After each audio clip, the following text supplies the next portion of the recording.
mahasiswa, tenaga pendidik, orang tua, maupun seluruh peserta dari berbagai komunitas untuk semakin memahami makna diakonia sebagai wujud nyata dari iman Kristiani dalam bingkai kehidupan bergereja.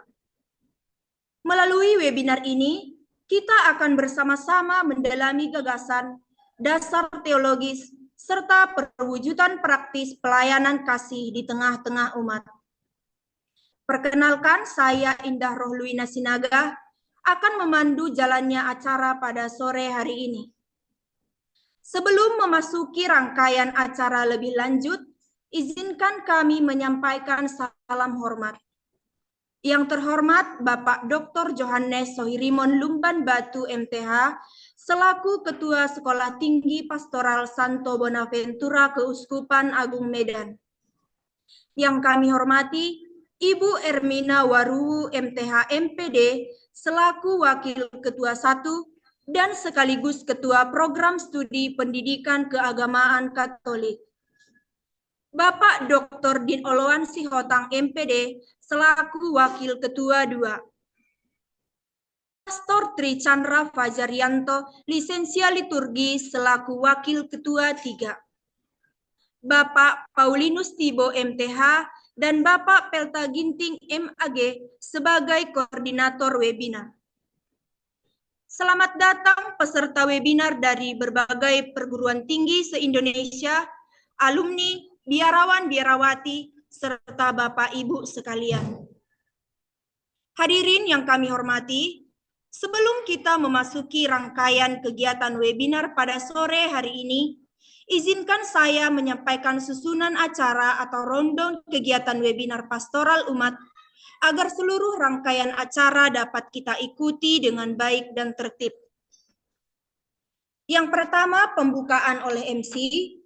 Yang kedua, doa pembuka. Yang ketiga, menyanyikan lagu Indonesia Raya. Yang keempat, sambutan koordinator webinar. Yang kelima, dokumentasi. Yang keenam, sesi materi dan diskusi. Yang ketujuh, salam penutup. Yang kedelapan, lagu penutup Padamu Negeri. Yang kesembilan, penutup acara dan dokumentasi. Untuk mengawali rangkaian kegiatan webinar ini, marilah kita terlebih dahulu memohon penyertaan dan berkat Tuhan agar seluruh acara berjalan lancar dan penuh makna.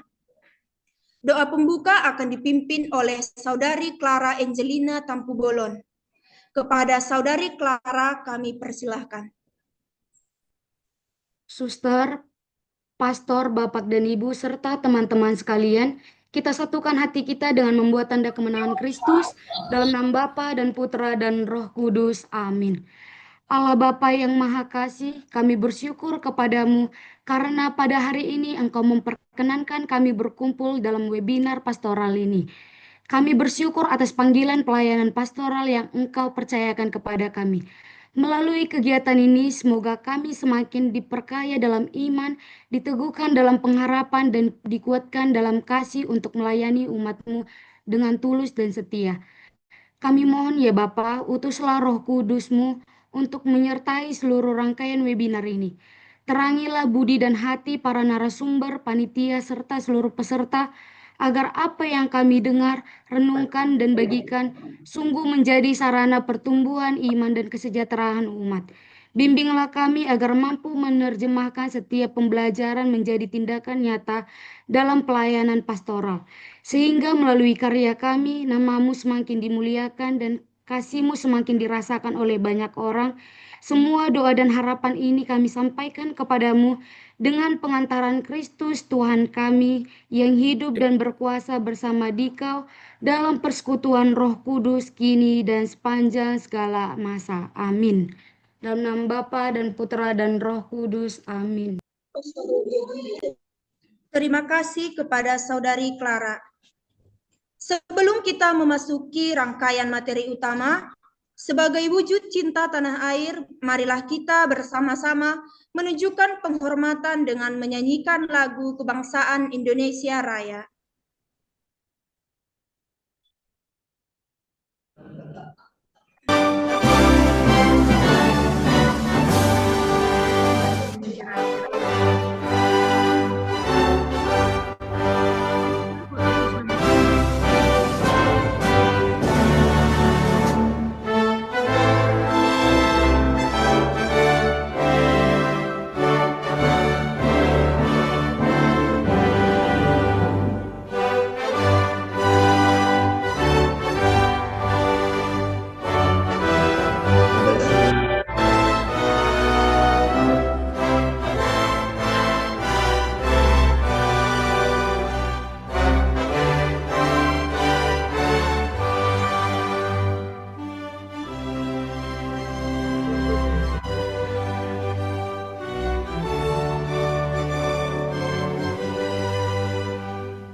Hadirin yang kami hormati, pada kesempatan yang berbahagia ini, marilah kita menyimak sambutan dari koordinator webinar kita, Bapak Pelta Ginting MAG. Kepada Bapak Pelta, waktu dan tempat kami persilahkan. Terima kasih banyak MC atas waktu dan kesempatan yang sudah diberikan. Suara saya bisa didengar? Halo? Bisa, Pak. Bisa, Pak. Bisa, Pak. Bisa, Pak. Bisa, Pak. Terima kasih. Yang terhormat Bapak Dr. Johannes Iman Batu MPH selaku Ketua Sekolah Tinggi Pastoral Santo Bonaventura yang kami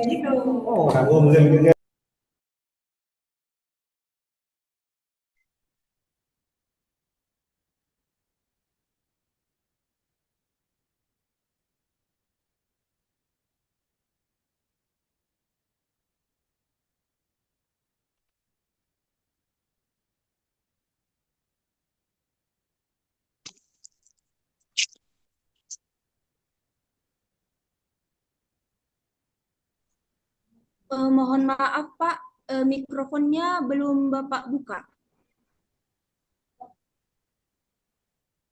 ini sudah bisa didengar? Bisa, Pak.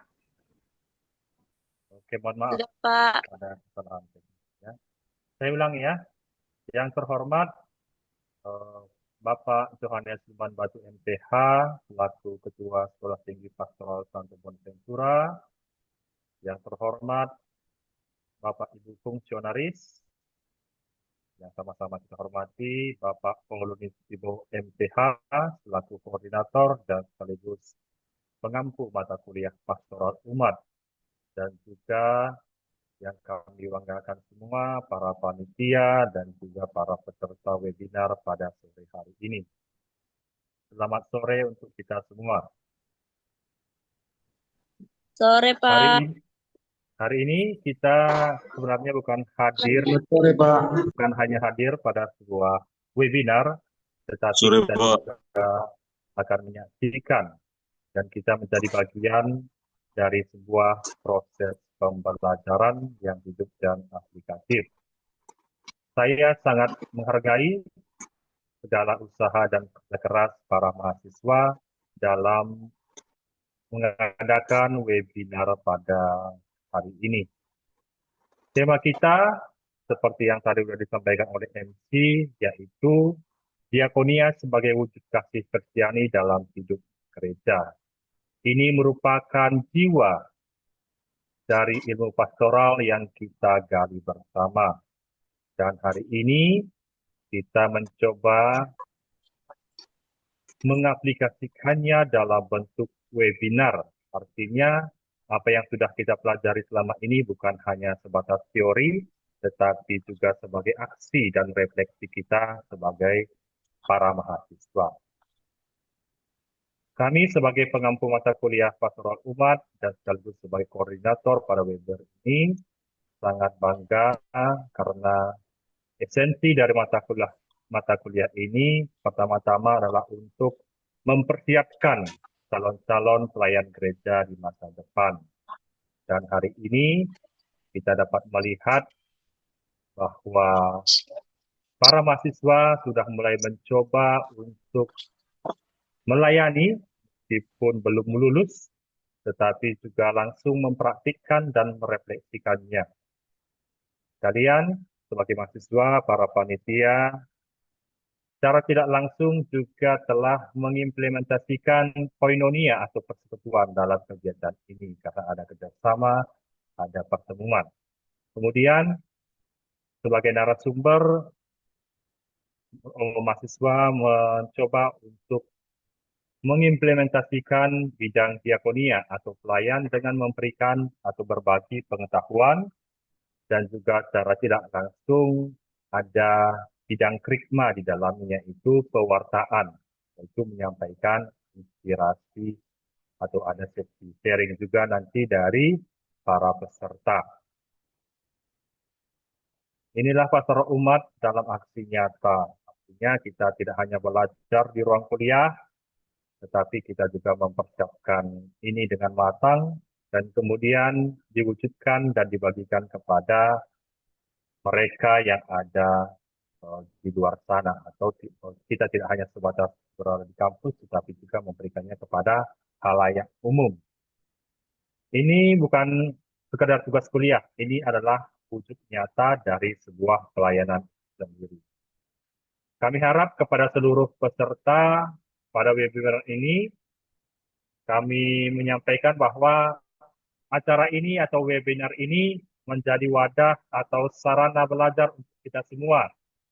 Para panitia juga akan banyak belajar dari pengalaman atau sharing-sharing yang mungkin akan dibagikan oleh para peserta.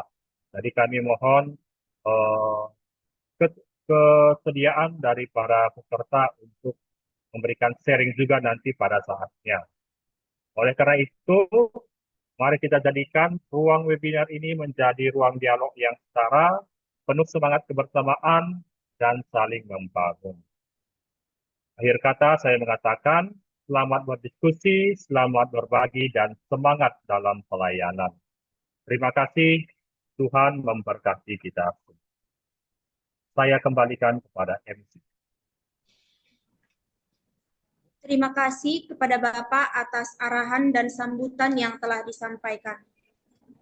Sebelum kita memasuki sesi materi, kita akan melakukan pengambilan dokumentasi yang dipandu oleh Ramis Berukaro. Pastor, Suster, Bapak, Ibu, dan seluruh peserta webinar, mari kita bersama-sama mengaktifkan kamera kita agar saya bisa mengambil dokumentasi kita bersama.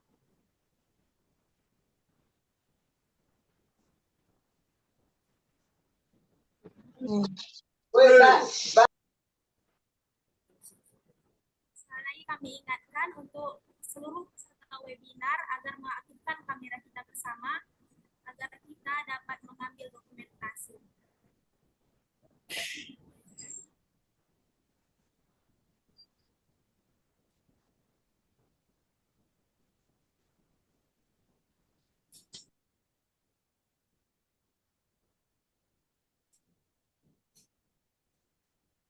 Terima kasih, saya kembalikan kepada MC. Hadirin yang berbahagia, kini tibalah kita pada puncak acara, yaitu sesi pemaparan materi. Sesi ini akan dipandu oleh moderator kita, Saudara Fransiskus Kevin Andreas Bagariang. Kepada Saudara Fransiskus Kevin, kami persilahkan untuk memandu kegiatan webinar selanjutnya. Oke, baik. Terima kasih kepada MC karena telah membuka dan memulai acara webinar kita pada sore hari ini. Hadirin yang kami hormati, marilah kita panjatkan puji dan syukur. Marilah kita panjatkan puji dan syukur kehadirat Tuhan Yang Maha Esa, karena atas rahmat dan karunia-Nya, pada kesempatan yang berbahagia ini, kita dapat berkumpul untuk mengikuti webinar pastoral umat tentang diakonia sebagai wujud kasih Kristiani dalam hidup menggereja. Perkenalkan, saya Fransiskus Bagariang selaku moderator untuk memandu jalannya acara ini dari awal hingga akhir. Atas nama panitia penyelenggara, kami mengucapkan terima kasih dan penghargaan setinggi-tingginya kepada seluruh peserta yang telah meluangkan waktu untuk menghadiri kegiatan ini.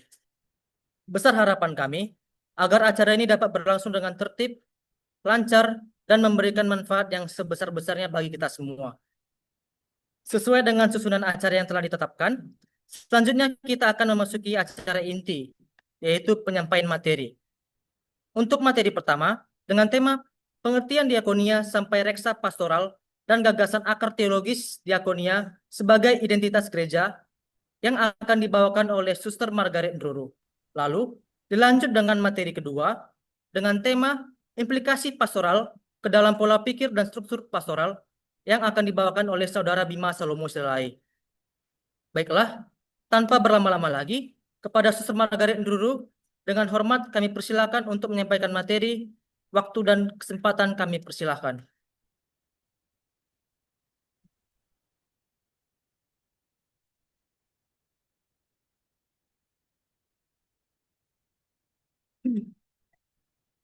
Selamat sore, Pastor, Suster, Frater, Bapak Ibu dosen, dan saudara-saudari yang telah bergabung di webinar kami ini.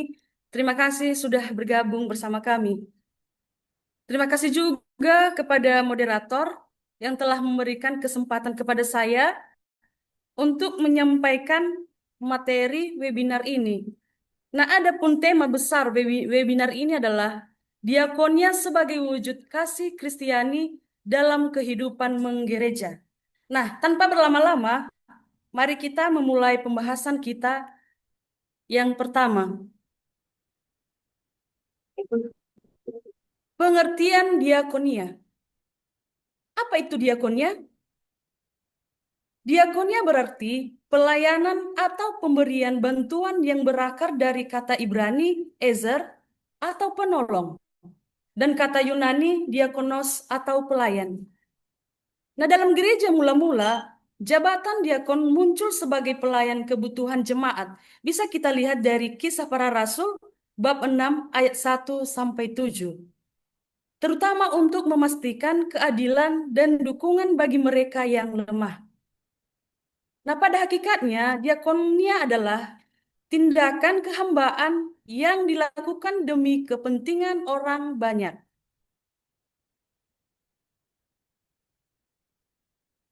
Pelayanan ini berfokus pada keadilan, kepedulian terhadap mereka yang tertindas, serta upaya memulihkan kehidupan bersama.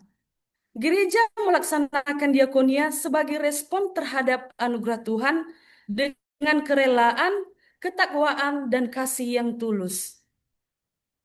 Nah, selanjutnya, pelayanan diakonia ini adalah bagian yang paling penting dari tugas gereja. Namun perubahan sosial menuntut gereja untuk tidak hanya memberi bantuan sesaat, tetapi juga memperdayakan dan mengatasi ketidakadilan. Karena itu, gereja perlu meninjau kembali arah dan makna diakonianya. Nah, ada berikut di sini, ada 3 pertanyaan provokatif untuk menggugah pemahaman kita. Yang pertama itu, mengapa pelayanan gereja sering dianggap tidak relevan?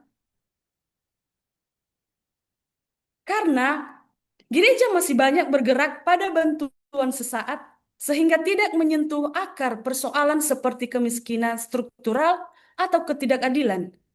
Gereja hadir memberi bantuan, tetapi kurang terlibat dalam memperdayakan dan perubahan sistem, sehingga relevansinya dipertanyakan. Nah, pertanyaan yang kedua untuk kita, apakah diakonia hanya proyek atau sudah menjadi gaya hidup jemaat? Di banyak tempat, diakonia masih dipahami sebagai program tahunan atau kegiatan seremonial, bukan bagian dari kehidupan sehari-hari jemaat. Padahal, diakonia yang sejati itu harus menjadi cara hidup yang menunjukkan solidaritas, keadilan, dan kepedulian dalam keseharian, bukan hanya secara gerejawi saja. Pertanyaan yang ketiga, bagaimana alur teologi diakonia menuju pastoral baru menuju aksi nyatanya? Teologi diakonia menegaskan bahwa semua orang punya martabat. Hal ini melahirkan pendekatan pastoral yang membangkitkan kesadaran dan memperdayakan. Nah, dari sana juga muncul tindakan nyata seperti pelatihan, advokasi, dan program pemberdayaan yang mampu menciptakan perubahan jangka panjang. Selanjutnya,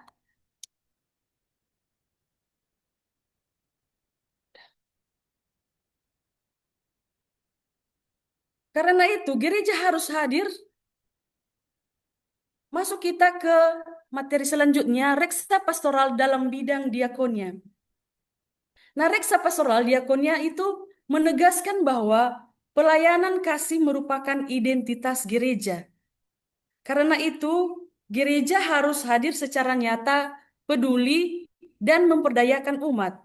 Nah, di sini kita bisa melihat ada beberapa poin penting yang perlu diwujudkan dalam tugas berpastoral. Yang pertama, gereja sebagai komunitas yang peduli. Bagaimana itu gereja sebagai komunitas yang peduli? Gereja itu harus menjadi ruang yang menyembuhkan dan penuh solidaritas, tempat orang-orang yang terluka secara ekonomi, sosial, maupun spiritual yang merasa diterima dan dikuatkan. Yang kedua itu pelayanan yang berpihak pada kaum miskin dan tersisih.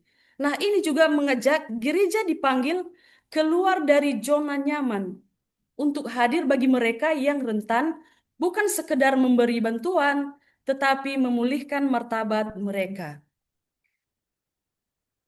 Yang ketiga, pembentukan spiritualitas pelayanan. Nah, di sini juga umat perlu dibina agar pelayanan menjadi bagian dari hidup mereka. Diakonia bukan hanya program gereja saja, tetapi gaya hidup setiap orang beriman. Nah, ini juga bukan hanya program gereja, tapi ini umat Allah juga termasuk diakonia, pelayanan, gitu. Ya, nah keempat, penataan struktur pastoral yang berkelanjutan. Nah, di sini juga dijelaskan bahwa gereja perlu memiliki struktur diakonia yang terpadu, profesional, dan bekerja sama dengan berbagai pihak agar pelayanan sosial dapat berjalan efektif dan berkesinambungan. Yang kelima, diakonia yang menghargai martabat manusia. Pelayanan harus memperdayakan, bukan membuat orang bergantung. Relasi, dialog, dan penghormatan pada martabat manusia menjadi pusat pelayanan. Selanjutnya, menggali gagasan akar teologis diakonia sebagai identitas gereja. Diakonia adalah bagian dari identitas gereja, bukan hanya sekedar kegiatan sosial saja. Dan pelayanan ini juga berakar pada siapa Allah itu dan teladan Yesus yang hadir untuk melayani. Karena itu, dasar teologis sangat penting agar diakonia menjadi pelayan yang sungguh mencerminkan kasih dan keadilan Allah. Nah, ada di sini 5 gagasan berikut menunjukkan bagaimana diakonia lahir dari iman dan menjadi tindakan nyata gereja. Yang pertama, diakonia sebagai ikon Kristus Sang Hamba. Bisa kita lihat dari Filipi bab 2 ayat 5 sampai 7. Implikasinya adalah pelayanan gereja itu harus dilakukan dengan kerendahan hati, tanpa pamer atau menguasai. Gereja juga dipanggil untuk melepaskan kenyamanan dan hadir sebagai sahabat bagi mereka yang tertindas, bukan sebagai penolong superior. Yang kedua, diakonia sebagai buah dari Ekaristi. Bisa kita lihat dari 1 Korintus bab 11 ayat 17 sampai 34. Implikasinya adalah ibadah sejati harus terlihat dalam tindakan nyata, peduli pada kaum miskin, memperjuangkan keadilan, dan menghadirkan kesetaraan. Diakonia harus lahir dari iman, bukan sekedar program sosial rutin. Selanjutnya, diakonia sebagai pelayan kepada Kristus yang tersamar. Bisa kita lihat dari Injil Matius bab 25 ayat 31 sampai 46. Sebagai implikasinya, mereka yang dilayani harus dihormati martabatnya. Pelayanan harus terjadi dalam hubungan dua arah, di mana gereja tidak hanya memberi, tetapi juga belajar dan menerima kehadiran Allah melalui mereka. Nah, mereka ini adalah orang-orang miskin, orang-orang yang terlantar, yang butuh ditemani. Nah, selanjutnya, diakonia dan karisma roh. Bisa kita lihat dari 1 Korintus bab 12 dilanjut dengan Roma bab 12 ayat 6 sampai 8. Nah, implikasinya adalah diakonia harus melibatkan semua jemaat sesuai karunia masing-masing. Gereja perlu memperdayakan umat agar pelayanan menjadi lebih kreatif, kuat, dan mengarah pada pemberdayaan, bukan sekedar bantuan sesaat. Selanjutnya, gereja sebagai pelayan dalam dunia. Bisa kita lihat dari Injil Markus bab 10 ayat 45. Sebagai implikasinya, gereja tidak boleh bersikap dominatif, Gereja harus membangun relasi setara dengan kelompok rentan dan berjalan bersama mereka. Pelayanan harus dilakukan bersama mereka, bukan hanya untuk mereka. Baik, demikian pemaparan dari saya. Akan dilanjutkan dengan narasumber yang kedua oleh Bima Silalahi. Oke, baik. Terima kasih Suster atas pemaparannya. Yang baik sekali tadi kita dengar. Selanjutnya, saya akan memaparkan yaitu implikasi pastoral ke dalam pola pikir dan struktur pastoral. Nah, implikasi pastoral berarti bagaimana ajaran tentang diakonia diterapkan dalam cara berpikir dan cara gereja bekerja. Teologi diakonia tidak cukup hanya dipahami, tetapi harus diwujudkan dalam tindakan nyata yang mengubah cara gereja melayani dan menghadapi umat serta mendampingi umat dalam kehidupan sehari-hari.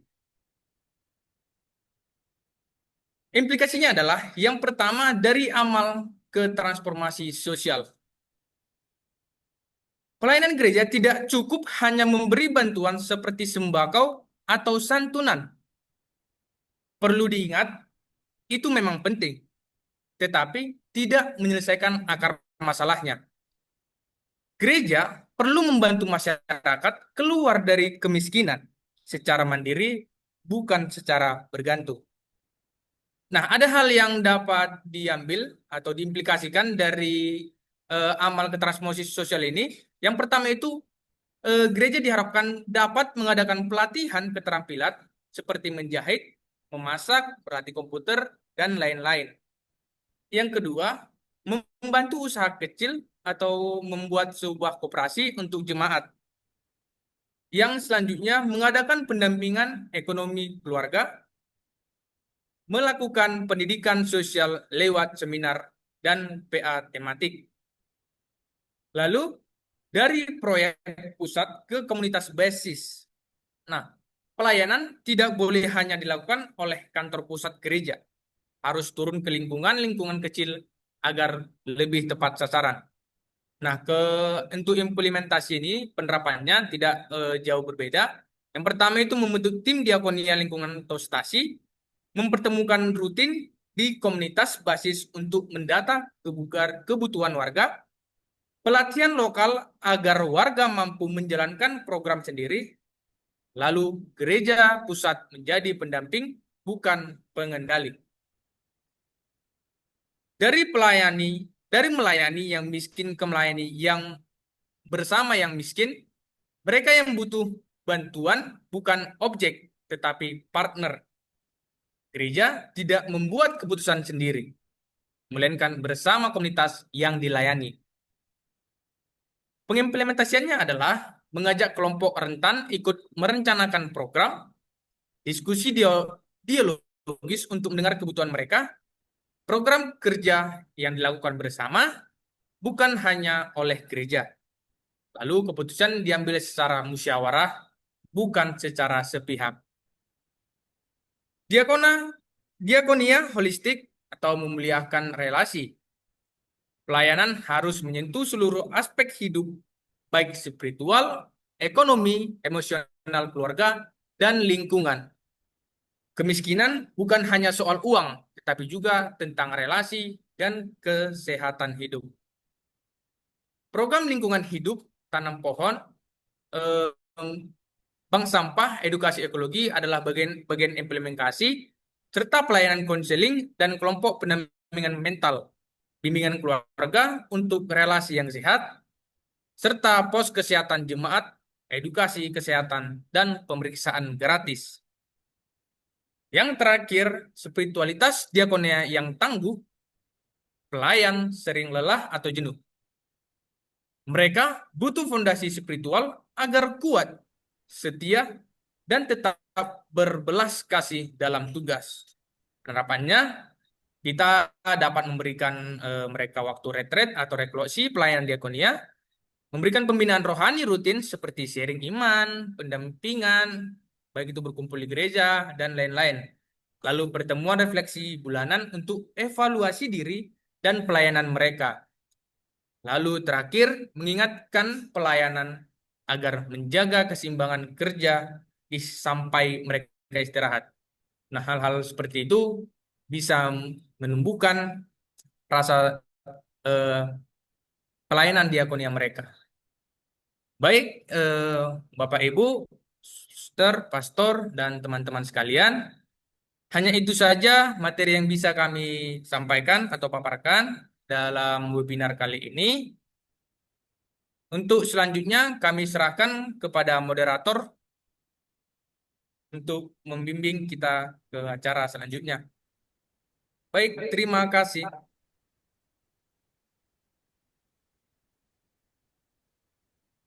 Oke, baik. Terima kasih kami sampaikan kepada pemateri kita, kepada Suster Margaret Druru dan Saudara Bima Salomo Silalahi atas paparan materi yang telah disampaikan secara jelas dan mendalam.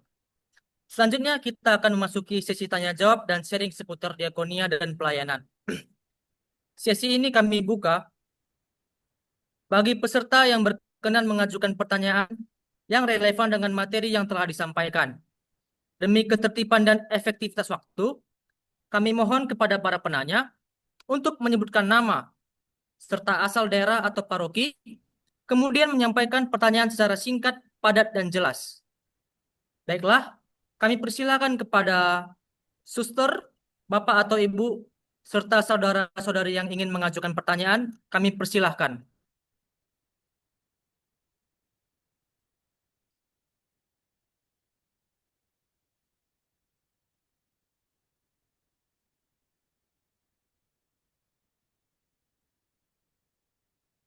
Siapa? Mana? Baik, kepada saudari Saruma, silakan hidupkan kameranya dulu, lalu hidupkan mikrofonnya, lalu mengajukan pertanyaannya. Mungkin saya belakangan aja, biar yang lain dulu. Saya belakangan, yang lain dulu deh. Oke, Pak. Yang lain dulu ya. Iya, Bapak. Terima kasih. Ya. Kepada para peserta yang lain, kepada suster, kepada Bapak atau Ibu, serta teman-teman sekalian, jika ada pertanyaan, dipersilakan.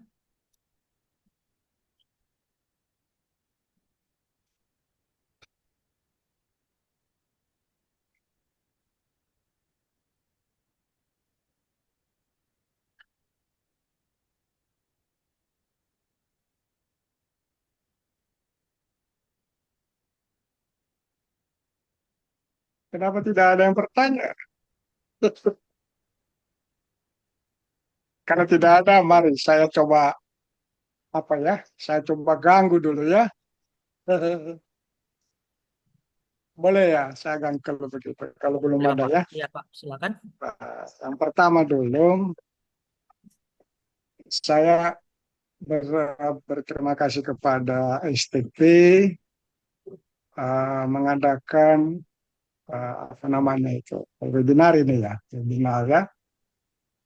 yang melibatkan 164 orang. Ini hebat sekali, luar biasa ya.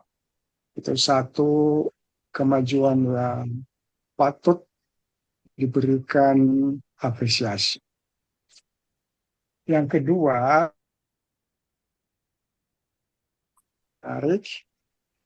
mungkin berkebetulan dengan ujung tahun ini ya. Saat-saat di ujung tahun ini, yang namanya diakonia ini menjamur baik pada level agama maupun dalam level sosial. Kalau level agama sudah biasalah ya, teman-teman mahasiswa STP itu tentu sudah mempunyai program ke stasi-stasi, baik stasi di kota maupun di desa. Dan yang kedua, kebetulan kita baru dihajar oleh bencana alam ya, sehingga di mana-mana kita melihat bagaimana aktivitas orang per orang maupun kelompok dapat dibaca sebagai bagian dari diakoni ya. Itu yang kedua. Yang ketiga, karena ini bagian dari perkuliahan, itu dugaan saya ya. Karena ini bagian dari perkuliahan, mungkin satu hal yang tidak boleh dilupakan adalah eh, hal-hal yang bersifat apa namanya itu, bersifat ilmiah ya. Sekalipun mungkin di dalam penyampaiannya tidak harus kelihatan sekali sebagai ilmiah. Contoh, istilah-istilah dalam penulisan, misalnya gereja, itu mesti diperhatikan baik-baik kalau menurut saya. Gereja dengan huruf kecil dan gereja dengan huruf besar itu beda sekali artinya. Ya, beda sekali. Ya. Biasanya Pak Paul Tibo menjelaskan ke kami, ya, kalau mengajar ke kami, yang namanya G kecil itu kan cenderung ke gedung, fisik. Ya. Kalau G besar itulah yang dimaksud dengan manusia, baik secara pribadi maupun secara berkelompok. Ya, itu salah satu. Jadi penulisan-penulisan ini karena ini tataran akademik perlu diperhatikan. Memang sepele memang, tapi kalau boleh perlu diperhatikan. Yang keempat, sekalipun ini dalam level kuliah, karena pesertanya ini begitu banyak, 164, itu pasti punya persepsi macam-macam. Maka pembicara itu bagus kalau sebelum menyampaikan presentasinya, perlu cantumkan apa tujuan. Apa tujuan dari topik itu. Nah, tujuan itu artinya membatasi supaya orang tidak lari ke sana kemari gitu loh. Ya, membatasi bahwa topik ini hanya membahas sekitar ini saja. Kalau ada yang berpikir macam-macam yang lain itu tidak apa-apa, terbuka, tetapi konteks pembicaraan siang ini hanya seputar itu. Jadi perlu dibatasi dengan menyebut tujuannya supaya orang apa namanya fokus. Itu yang keempat. Yang kelima, nah makanya akhirnya muncul yang kelima ini, ketika bicara diakonia sebagai bagian dari, ada bukunya Pak Paulus Tibo itu kan, menulis tentang apa tugas gereja, 5 tugas gereja, panca tugas gereja kalau saya tidak salah buku itu ya. Ketika bicara diakonia itu artinya dia mesti menyentuh-nyentuh yang lainnya itu. Diakonia, koinonia, lalu kerigma, liturgi, dan martiria. Ketika diakonia itu di lapangan, maka dia bermakna ganda. Makna gandanya itu adalah dia bisa dilihat sebagai diakonia, tetapi juga sekaligus sebagai martiria. Memberi kesaksian akan kebaikan. Kebaikan siapa terserah. Ya, kebaikan, kabar gembira dan seterusnya. Itu perlu itu. Ya, maka mungkin bagus perlu dicermati bagaimana diakonia ini tumbuh dan berkembang dalam gereja. Itu perspektif historis. Maka mau tidak mau sedikit-sedikit mengganggu gereja perdana. Karena tampaknya itu menjadi sejarah awal bagaimana diakonia itu dibangun dari gereja awal itu di dalam apa namanya itu ya, kisah rasul itu atau apa itu, atau ya kisah rasul itu ya, itu yang kelima. Nah, yang keenam, saya masih ada 2 lagi. Yang keenam, apa arti gereja perlu memiliki struktur diakonia yang terpadu dan profesional? Itu perlu diturunkan. Lalu apa yang dimaksud dengan teologi diakonia? Terakhir, sudah itu saja. Kalau tujuan tadi saya sudah temukan. Terima kasih ya, Profesiat untuk suster siapa ini? Suster. Suster wanita, suster Sister wanita dan Margaret, Pak. Margareta Silalahi ya. Siapa? Oh, enggak, ini teman saya, Bima Oh, Silahi. Saya Suster Hanya dari Margaret. Nias. oh, dari Nias ya, bagus lah itu. Oke, kalau Pak Paulus Tibo itu dari Telu Dalam itu. Oke, terima kasih, silakan. Baik, kepada Bapak Sarumaha, terima kasih Pak atas pertanyaan yang telah disampaikan. Selanjutnya, dengan hormat kami persilahkan kepada tim webinar untuk memberi tanggapan dan jawaban.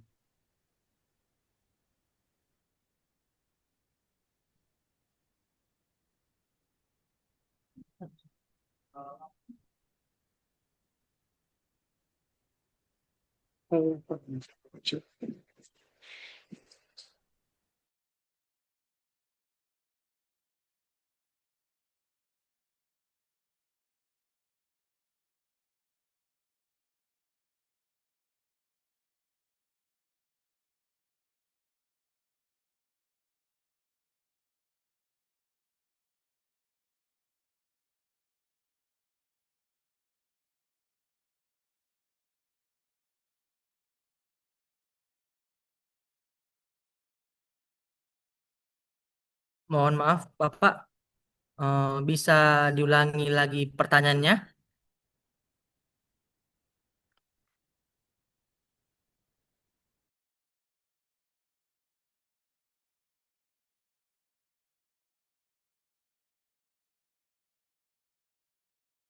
Yang pertama itu bukan pertanyaan, tetapi soal saran terkait penulisan. Karena itu juga menggambarkan profesionalitas ya, seperti kata gereja dari huruf kecil dan huruf besar.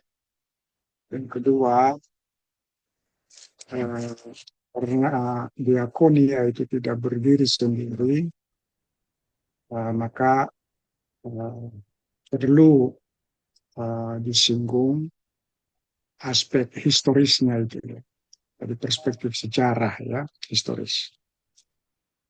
Lalu yang ketiga itu pertanyaannya, apa arti gereja memiliki struktur diakonia yang terpadu dan profesional dan seterusnya.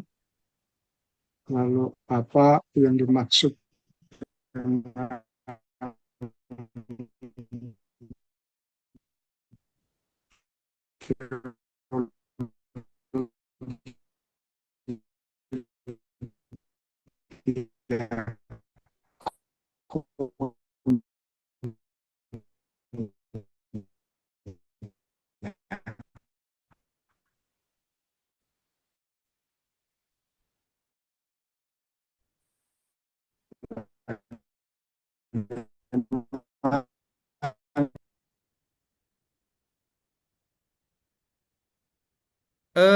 Tadi saya merasa seperti tertarik untuk menjawab suatu pertanyaan Bapak yang telah juga kami lihat yaitu tadi di buku Pak Paul juga ada. Yang jadi pertanyaan Bapak tadi teologi diakonia seputar apa sih teologi diakonia ini seperti itu. Nah, yang kami pahami bahwasanya eh, pertama perlu kita ingat bahwasanya teologi diakonia itu sendiri adalah cabang dari teologi Kristen yang tadi yang seperti Bapak singgung tadi di buku ini juga sudah tertera ini buku Pak Paul Panca Tugas Gereja seperti itu. Nah, dalam hal ini diakonia ini eh, lebih berfokus pada pelayanan kasih, itu kan pelayanan tadi. Diakonia itu lebih fokus dari pelayanan tadi, yaitu kita diajak untuk melayani. Eh, Melayani dalam arti itu sebagai wujud nyata iman kita eh, untuk ya memberikan dirilah dalam bentuk pelayanan tadi. Nah, yang kami dapatkan dari sini bahwasannya diakonia itu bukan hanya sebuah pelayanan biasa, bukan hanya memberi biasa, tetapi melayani dengan sepenuh hati dan menggunakan iman sebagai tanda bahwasanya eh, di dalam pelayan ini kita bersungguh-sungguh seperti itu. Nah, dalam hal diakoni ini, tindakan nyata kasih gereja kepada sesama, seperti yang kami paparkan tadi, bahwasanya dalam pelayanan kepada umat, gereja juga memberikan beberapa bagian pelayanan kepada umat-umat. Contohnya, seperti yang baru-baru ini terjadi di beberapa tempat seperti itu, dalam bentuk pelayanan, mereka memberikan itu dalam bentuk pelayanan seperti itu. Dan teologi diakoni ini eh, menurut saya sendiri itu bertujuan untuk membantu mem- ya seperti membutuhkan eh, dan menyalurkan kasih nyata Allah eh, dalam kehidupan menggereja seperti itu. Itu dalam bentuk diakonia, kalau nggak saya itu ada karitatif atau bantuan langsung seperti itu. Lalu diakonia reformatif yakni mengubah struktur yang tidak adil dan memperdayakan orang-orang seperti itu.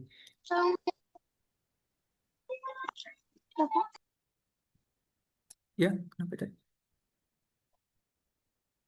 Baik Pak, mungkin yang saya tanggap, yang saya boleh berikan itu saja dalam apa yang sudah kami paparkan tadi, bahwasanya diakonia sebagai teologi diakonia seperti itu.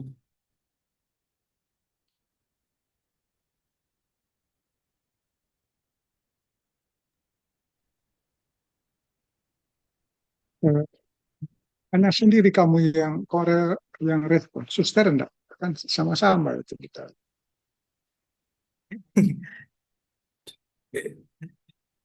Hmm. Apa sebetulnya tujuan topik yang saudara sampaikan dan topik yang disampaikan oleh suster, sehingga nanti apa namanya moderator itu punya ruang untuk memberi rangkuman. Kasih.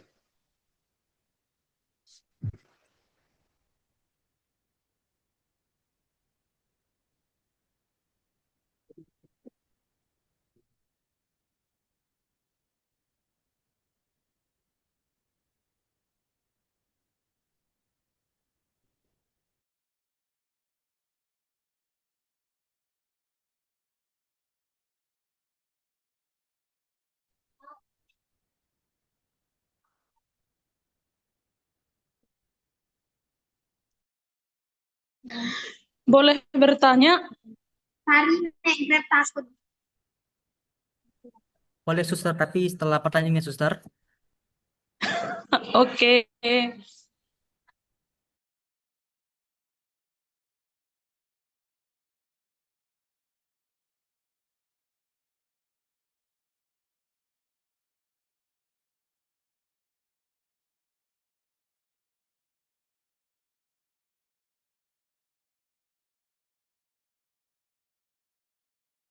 Renati, besok ujian. Besok kau. Mana memang.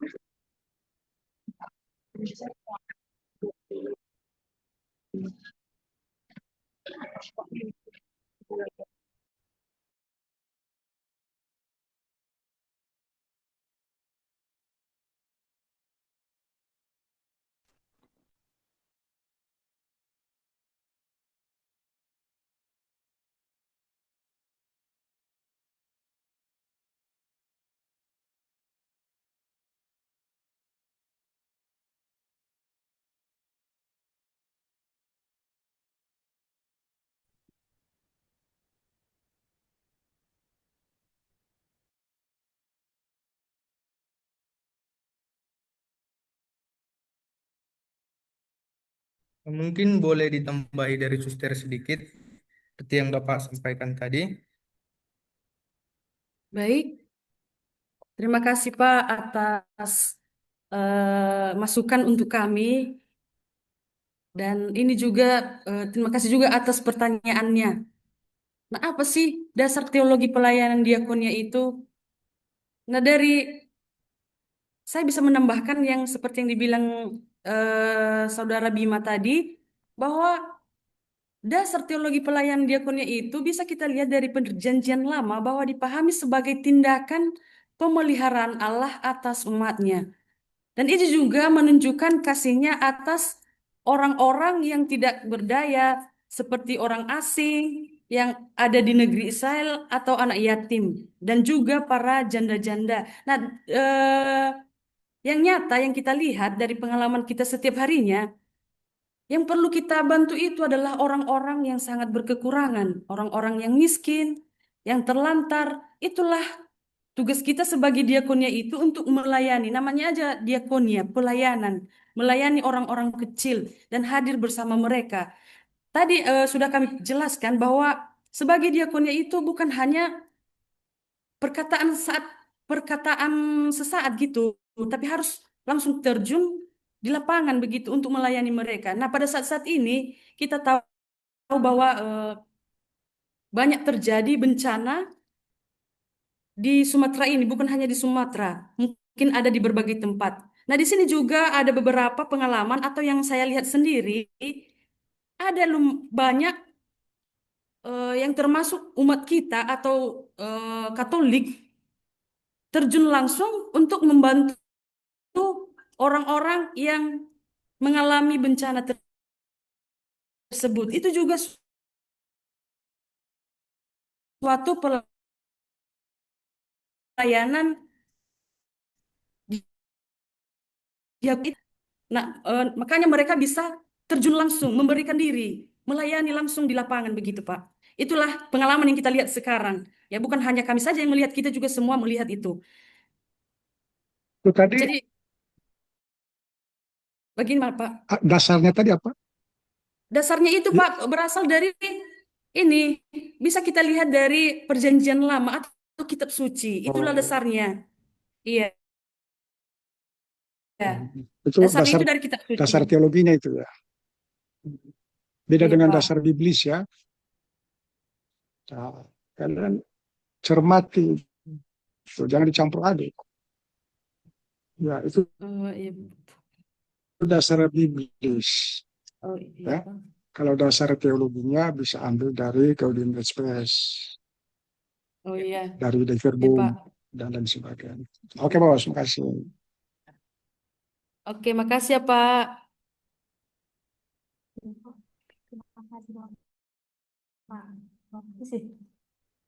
Baik, terima kasih kepada tim webinar atas masukan dan tanggapan serta jawaban yang diberikan. Selanjutnya, kami persilakan kembali kepada peserta untuk bertanya lagi ataupun ada dari kita yang ingin membagikan pengalaman atau sharing seputar diakonia atau pelayanan di gereja. Pada kesempatan kali ini, kami menyediakan waktu 10 menit bagi para pastor, suster, dan teman pada peserta dipersilakan. Boleh bertanya? Kepada Bu Agnes, persilakan Ya, Bu. baik. Terima kasih. Saya berada di Belanda.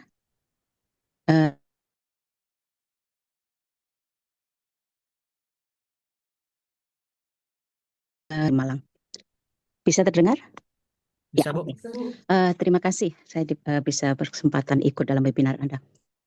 Appreciate untuk Anda anak-anak muda, generasi muda yang masih terpanggil untuk melayani gereja. Tadi saya sudah chat, pertanyaan saya adalah bagaimana kita menjangkau generasi muda yang saat ini sibuk dengan media sosial.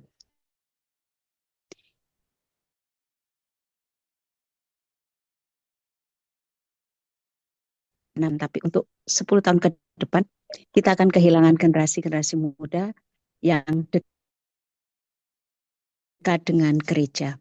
Jadi pertanyaan saya, bagaimana kita generasi muda bisa merangkul teman-teman kita dalam pelayanan iman mereka, pemeliharaan iman mereka, dan tetap semangat dalam pelayanan Anda,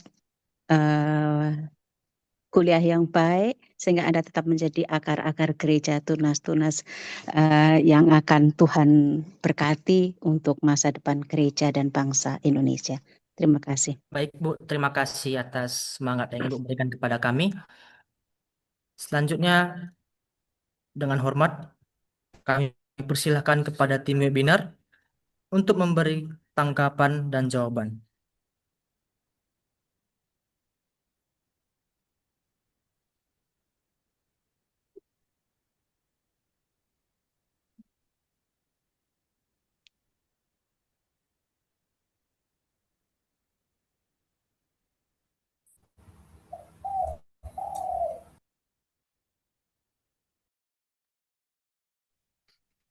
Baik, terima kasih kepada Ibu Agnes yang sudah bertanya kepada tim kami. Saya perkenalkan, nama saya Octavianus Simon Padang, saya mewakilkan tim webinar pada kali ini. Nah, di zaman sekarang, seperti yang kita ketahui, banyak sekali orang muda yang terikat dengan digital. Nah, dengan itu, di mana di sini kita memahami dalam diakonia, bagaimana kita melayani orang-orang yang terikat dengan dunia digital sekarang. Maka dari itu, pengalaman saya sebelumnya dalam seminggu ini, dalam kejadian bencana alam di Sumatera Utara, khususnya di Sibolga, saya salah satu sebagai volunteer melayani bersama dengan PSE Caritas Kesukupan Agung Medan. Nah, maka dari itu banyak hal yang saya dapatkan, yaitu foto-foto dan video serta para volunteer yang saya ambil fotonya sama seperti saya yang melayani dan memberikan dan membagikan bantuan kepada orang-orang di sana. Nah, maka dari itu bisa saja saya membuat salah satu video bagaimana kita melayani orang di sekitar kita. Maka dalam dunia modern sekarang, bagaimana kita membagikan video itu dalam bentuk kasih. Maka anak-anak muda yang tergantung dengan dunia digital menonton itu. Maka dari situ bisa saja kita memberikan dan pemahaman bagaimana kita harus menolong sesama. Nah, ini adalah salah satu bentuk konsep diakonia yang diterapkan dalam media digital. Artinya, kita melayani generasi muda di era online melalui video yang sudah diambil dari kisah nyata dari volunteer tadi seperti itu, Ibu Agnes. Maka kita juga mengajak mereka untuk memberi ruang untuk merancang dan memimpin proyek pelayanan. Artinya tidak hanya melalui itu, bagaimana kita memberikan kata-kata yang luar biasa melalui video untuk mengajak kembali mereka ke dalam melayani sesama seperti itu. Sekian jawaban dari saya ucapkan terima kasih.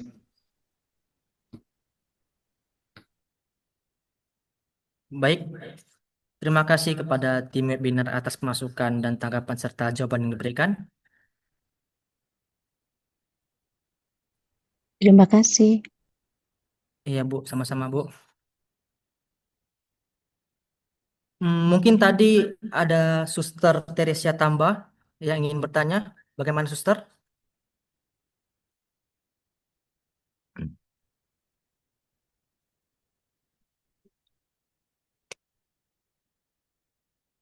Halo, Suster. Iya Bang, tadi mau bertanya sebenarnya, tapi sudah duluan kakak itu mau bertanya. Saya mau menanyakan pertanyaan yang sama. Oh, oke. Suster. Mungkin kalau Suster pun sama pertanyaannya, saya juga mau menambahi sedikit tentang pengalaman saya, Suster, seputar orang muda. Karena kami kan di sini, atau kita yang di sini ada beberapa orang muda yang mungkin masih terjerat di dalam euforia kehidupan muda. Sehingga mereka-mereka ini atau orang-orang muda ini masih sulit untuk memberikan diri. Nah, dalam beberapa kasus, pada saat kami melakukan weekend pastoral, itu kami di semester 4, pada saat kami di gereja. Nah, sebelumnya pada saat weekend pastoral ini kami pergi ke stasi-stasi di setiap paroki, itu diutus beberapa orang di satu stasi. Nah, untuk bagaimana cara menghidupkan begitu ya eh, semangat diakonia pada orang-orang muda. Di sana kami eh, dapat sharing menarik dari orang-orang muda. Ketika mereka saya tanya, kenapa kalian aktif? Ada salah satu orang muda di sana, OMK di sana. Kenapa kalian aktif di gereja? Saya tanya. Dia mengatakan satu hal yang menurut saya menarik. Dia mengatakan karena kami melihat bahwasannya orang-orang tua aja mau. Dalam artian mereka melihat bahwasannya yang lebih tua dari mereka atau banyak orang mau memberi diri. Jadi mereka merasa tertarik. Itu hal kecil menurut saya. Jadi saya beranggapan dapat menyimpulkan bahwasannya ketika kita mau diri kita sendiri saja mau, pasti ada dampaknya kepada orang seperti orang muda ini. Memang tidak semua bisa, tapi dalam bentuk nyata yang saya lihat sendiri, mereka itu semakin aktif di gereja dalam pelayanan seperti itu, baik itu misdinar dan pergi bersama pastor begitu. Mereka mau dan hal-hal seperti itu eh, dapat mendongkrak semangat mereka seperti itu dan diiring dengan pendampingan orang tua serta eh, ya para pengurus-pengurus gereja mereka semakin semangat seperti itu. Itu saja suster. Terima kasih. Itu pengalaman yang dapat kami sharingkan. Suster. Oke, terima kasih Bang. Baik, terima kasih kepada Saudara Bima karena sudah mendambai jawaban yang sudah diberikan. Mungkin untuk sesi tanya jawab kita tutup, kita lanjut ke sesi sharing. Kepada peserta yang ingin membagikan pengalaman atau sharing seputar diakonia atau pelayanan di gereja, dipersilakan.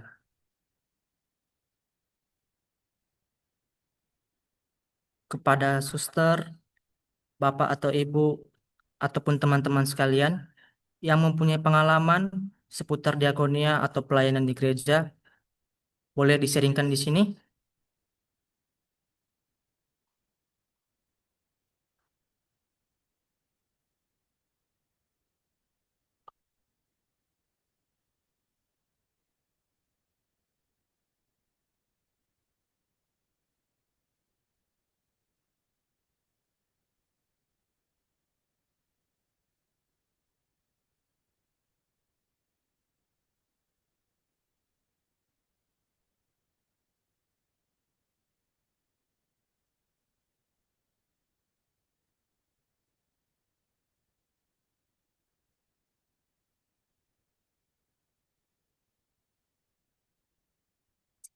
Sekali lagi, kepada kita semua, kepada suster, bapak atau ibu, serta teman-teman sekalian yang mempunyai pengalaman atau sharing pengalaman seputar diakonia atau pelayanan di gereja, boleh kita sharingkan di sini.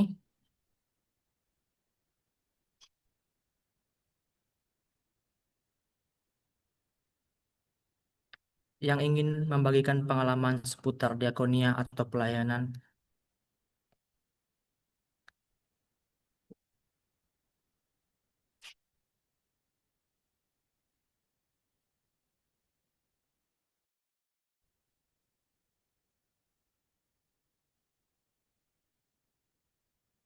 Baik, Jika eh,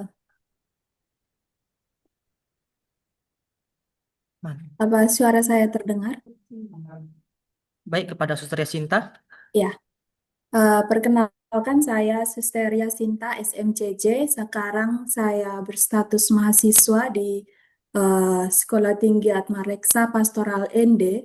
Tapi sekarang saya sedang KKN di eh, Jepang, di negara Jepang.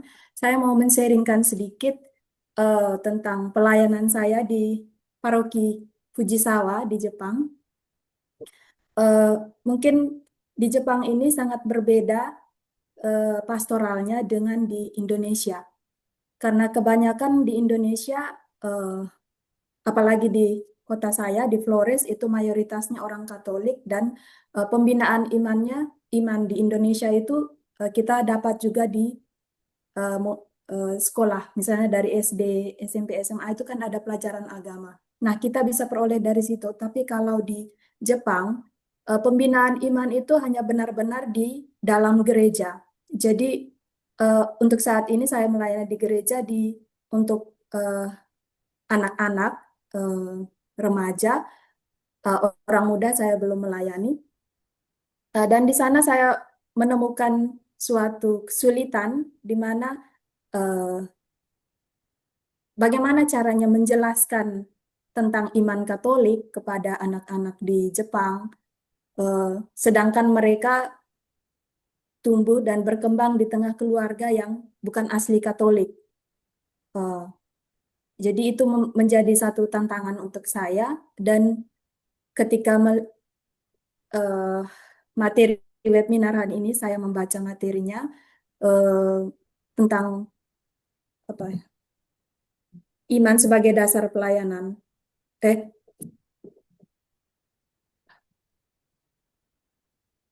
Ketika mengikuti webinar ini saya merasa kalau di Indonesia itu gampang untuk melayani, gampang untuk berpastoral. Tapi kalau di negara lain seperti di Jepang agak sulit karena pengetahuan iman mereka itu sangat minim. Contohnya untuk anak-anak yang mau sambut baru, kelas persiapan untuk sambut baru itu mereka hanya mengetahui sebatas doa Bapa Kami, Salam Maria, dan kemuliaan. Lalu pastor parokinya memberikan izin untuk menerima sakramen komuni pertama itu. Jadi ketika pertama kali saya melihat iman anak-anak itu, lalu pengetahuan mereka tentang iman Katolik masih begitu minim, tapi dengan keadaan seperti itu diberikan izin untuk menerima sakramen, itu bagi saya pribadi agak kecewa. Ya, tapi itu yang memotivasi saya untuk mengubah cara mengajar anak-anak sekami, tidak monoton pada buku, tapi seperti yang tadi sudah disinggung, sekarang di zaman digital ini, menggunakan misalnya PowerPoint atau video-video pendek agar mereka bisa lebih memahami tentang iman Katolik. Mungkin itu saja yang bisa saya bagikan. Terima kasih. Baik, terima kasih kepada Suster Yasinta karena telah membagikan pengalamannya yang luar biasa tentang pelayanan atau diakonia. Dan juga Suster, kami mengucapkan tetap semangat dalam perkuliahan Suster. Boleh sedikit moderator. Saya menjadi tertarik ketika Suster mengatakan bahwasannya di Jepang itu ketika mereka masih memahami belum cukup banyak pemahaman mereka tentang agama, mereka dapat diterima komuni pertama tadi Suster, benar? Ya. Ya, benar. Nah, jadi sehingga berarti Suster ketika di kehidupan sehari-hari mereka dalam artian hidup menggereja, berarti mereka memang tidak memberi diri itu, begitu Suster? Iya, iya. Nah, jadi dalam bentuk pelayanan Suster, apakah dalam pelayanan dalam pelayanan sehari-hari, apakah hanya biarawati saja yang memberikan pelayanan di gereja di sana?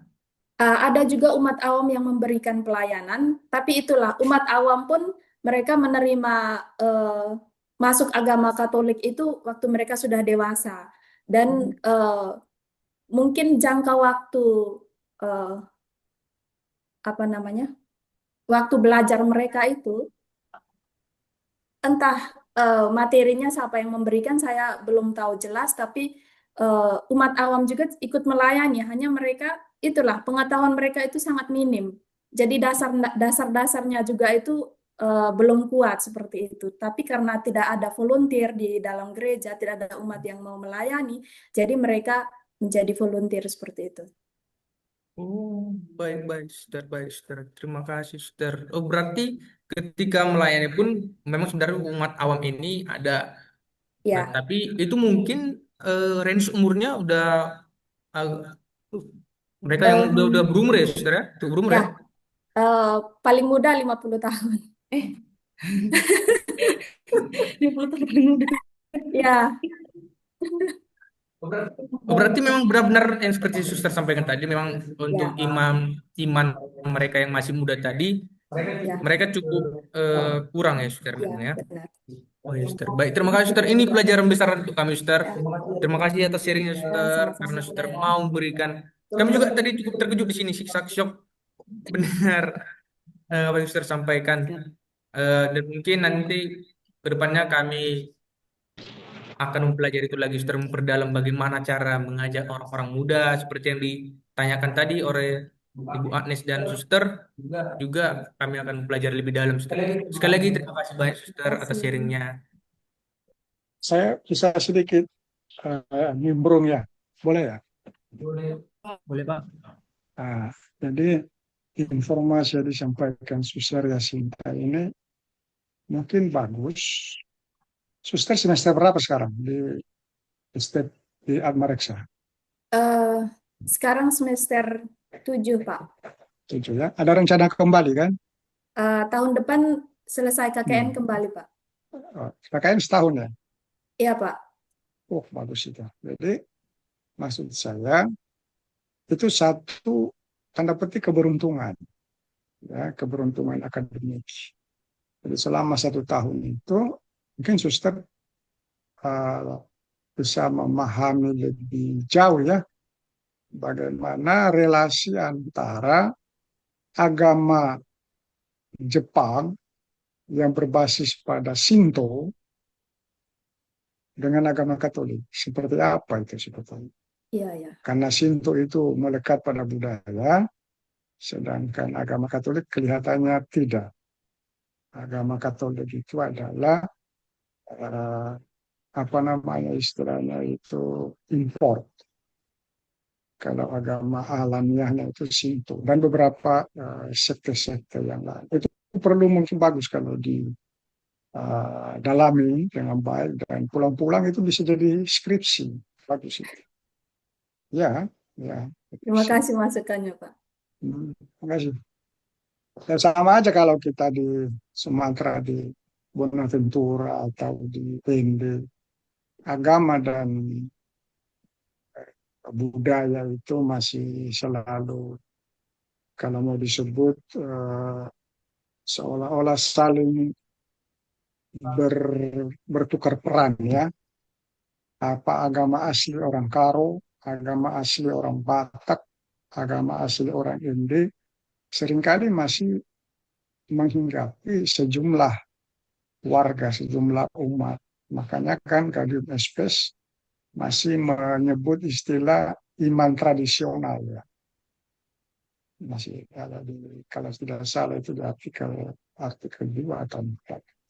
Oke, terima kasih Mas Franciscus Kevin.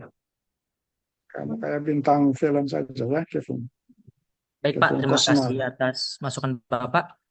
Terima kasih kembali juga kepada Suster Yasinta karena telah memberikan pengalamannya, Suster. Kita lanjutkan eh, kepada peserta yang lain.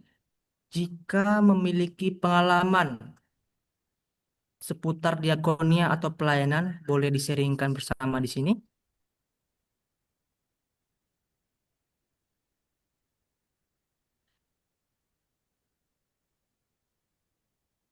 Kepada suster, bapak atau ibu, serta teman-teman sekalian yang mempunyai pengalaman seputar diakonia atau pelayanan di gereja, boleh kita sharingkan di sini.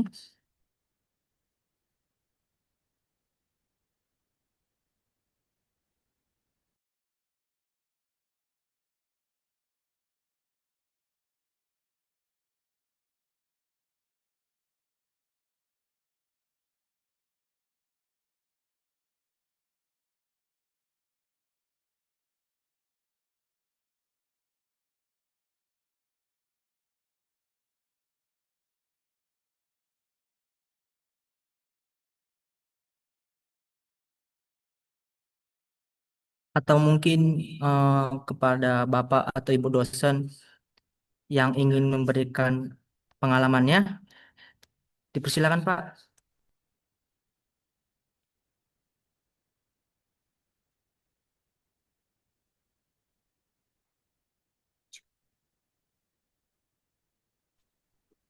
Saya ingin bertanya, Bang. Baik, kepada Kevin Payung, silakan membuka kamera. Bentar ya, Bang. Perkenalkan, nama saya Kevin Payung. Saya berasal dari Dolok Maria. Saya ingin bertanya, saya duduk di kelas 10 SMA. Asal sekolah saya SMA Rokitasari Bangun Purba. Saya ingin bertanya, Bang, apa saja bentuk pelayanan yang ditekankan atau yang harus kita lakukan bersama Bang, mulai dari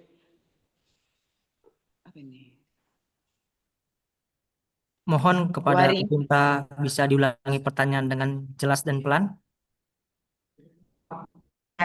untuk atau yang harus kita lakukan bersama, Bang.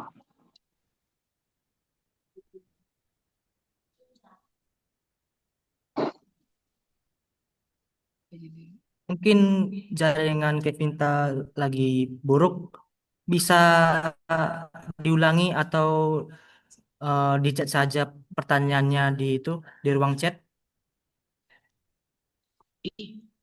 Iya, Bang, saya chat aja, Bang. Baik.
Sembari menunggu Kevinta Sepayung memberikan soal di chat, kepada peserta, jika ada yang ingin memberi pertanyaan lagi atau memberikan sharing seputar pelayanan atau diakonia di gereja, boleh di-sharingkan.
Baik, kepada Kevinta, saya akan mengulangi pertanyaannya. Apa saja bentuk-bentuk pelayanan yang ditekankan atau yang harus kita lakukan bersama-sama?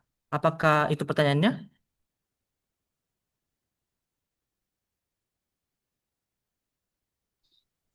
Iya, Bang. Oh,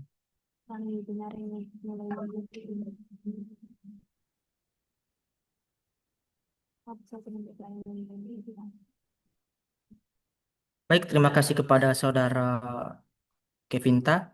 Terima kasih atas pertanyaan yang telah disampaikan. Selanjutnya, dengan hormat kami persilakan kepada tim webinar untuk memberikan tanggapan dan jawaban.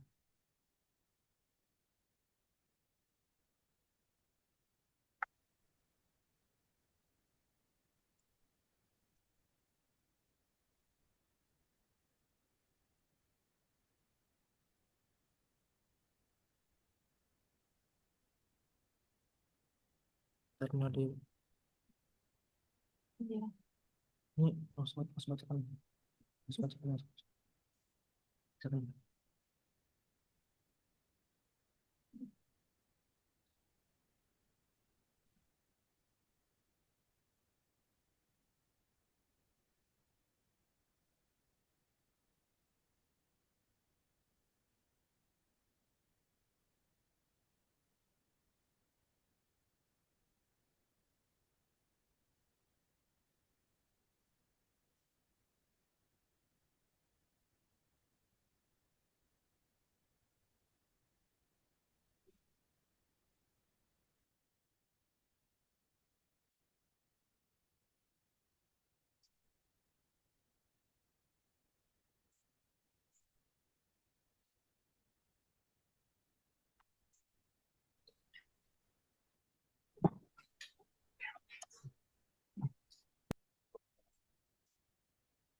Baik, kami dari tim webinar akan menjawab pertanyaan dari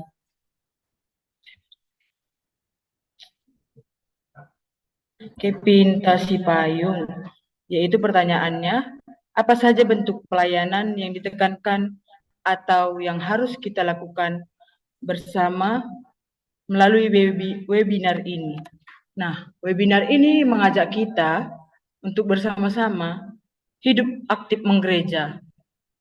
Contohnya yaitu memberikan diri kepada gereja Kepinta. Contohnya Kepinta kan OMK nih. Kepinta itu harus mau terlibat aktif dalam hidup menggereja. Tujuan webinar ini memang bertujuan untuk mengajak kita hidup aktif menggereja Kepinta. Sekian dan terima kasih.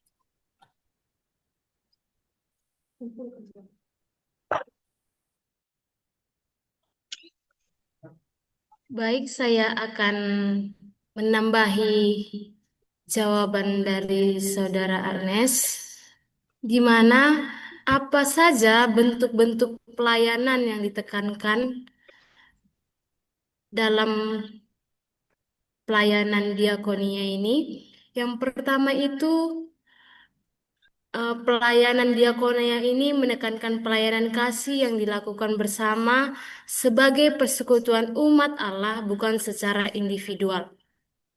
Beberapa bentuk pelayanan yang perlu dihayati dan yang kita laksanakan itu, yang pertama adalah pelayanan kepada kaum yang lemah atau yang miskin, di mana pelayanan ini menegaskan kasih Kristus yang nyata dan membela martabat manusia.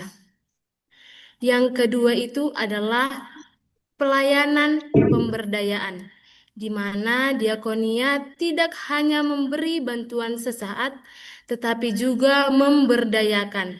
Misalnya melalui pendampingan pelatihan keterampilan di dalam gereja dan penguatan agar orang mampu mandiri dan tetap teguh untuk tetap setia melayani. Yang ketiga itu adalah pelayanan pendampingan rohani dan pastoral, di mana gereja melayani kebutuhan batin umat melalui doa, pendampingan, penguatan iman, dan pelatihan terhadap mereka yang mengalami kesepian, krisis hidup, ataupun pergumulan iman. Sekian dari jawaban saya. Semoga membantu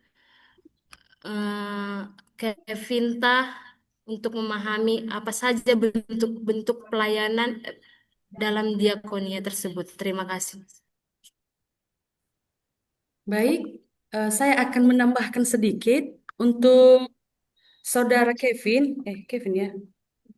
Ya, mungkin Kevin ini adalah OMK ya.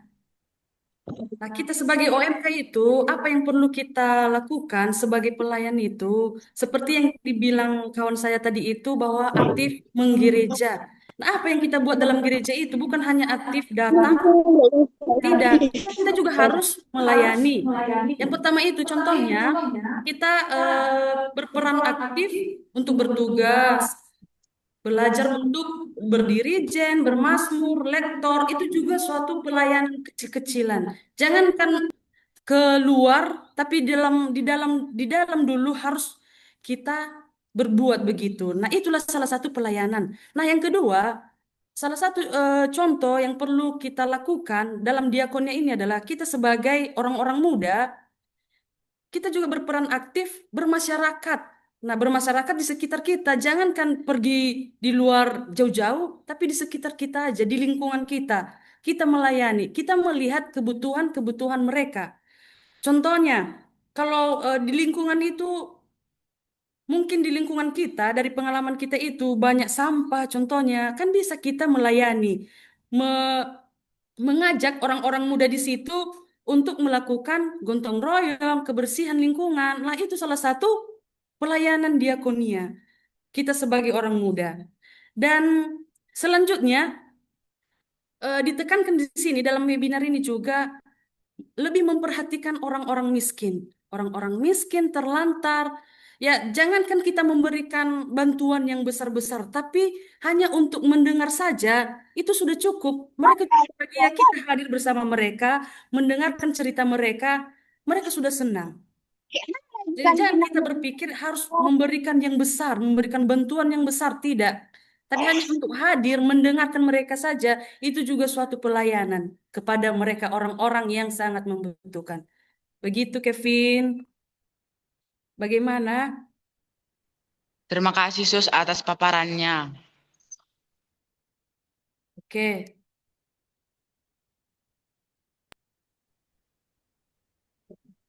Baik, terima kasih kepada Suster Margaret karena telah mendambai atau memberi jawaban atas pertanyaan Kevin tadi.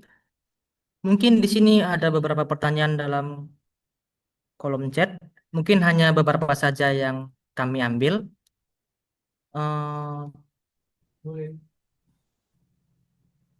Boleh saya ingin menjawab pertanyaan dari Bapak Ambrosius, saudara-saudari, alumni IP Malang bertanya, pertanyaannya menarik. Sejauh mana kita para narasumber webinar ini sudah menerapkan pelayanan di tengah masyarakat, diseringkan pengalaman pelayanan di tengah masyarakat. Untuk pelayanan yang telah kami lakukan di STP ada banyak sebenarnya. Yang umumnya ketika kami di kampus, ya seperti pada saat acara-acara di gereja di paroki, umumnya kami ikut dalam melayani. Seperti kemarin itu yang saya sudah sharingkan, ketika kami melakukan weekend pastoral, dalam hal itu pelayanan kami di gereja itu sangat intens karena di beberapa bulan itu kami melakukan kegiatan di setiap hari Sabtu Minggu. Nah, kemarin juga cukup menyenangkan ketika melakukan itu.